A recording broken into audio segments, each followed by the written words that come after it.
Hi, I'm Karen Allen, and again today we're studying Philip Yancey's book, Where is God When It Hurts? We're on to chapter 3, and this chapter is called Painless Hell, and it discusses Hansen's disease, which is the official name of leprosy. Most of us, in thinking about the word leprosy, we consider what we see, the way that people's fingers are maybe missing, or the skin has been burned away or torn and it's bleeding and that type of thing.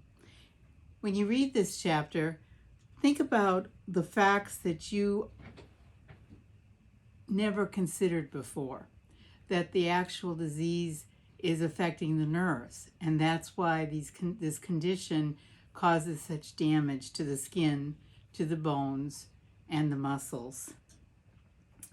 And think about the awareness of the how the body works, and how pain can help a suffering person to, when they understand how the body works, such as repetitive motion.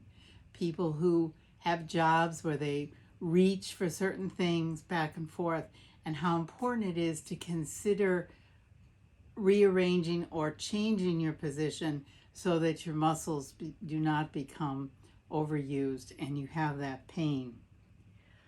What aspects of the problems of pain may still be unresolved? How can you possibly consider finding a solution to that? And what is the difference between pain and suffering? That might be a tough one to consider. What is the emotional toll of suffering? Think about your own pain history, things that you've gone through, emotional pain or physical pain and suffering that you may have had. What are some of the psychological parallels to physical pain, such as guilt, fear, loneliness? A leper may experience all of these things in different ways. For yourself, when you consider your own pain history, what are some of those psychological feelings that you may have to consider? And is there a positive health issue to each of these? Can you possibly be better off becoming aware of these psychological parallels? Now we go on to chapter 4, Agony and Ecstasy. This discusses the relationship between pleasure and pain. Today, when we have pain, we usually the first thing we do is reach for an aspirin or try to figure out how we can alleviate the pain. Maybe it's a too tight shoe, or it's something that is causing you a spot, bed sore, or something like that. You're reaching to alleviate the pain quickly. Is this pattern unhealthy? And sometimes you may think of it too with our children today, where we try to not have them experience failure, defeat, having one person or one child excel and be given the prize. Instead, we give them all a prize, and just so that they don't feel left out. Is this coddling our children too much? Struggles can be shown to be rewarding when pain is close to pleasure.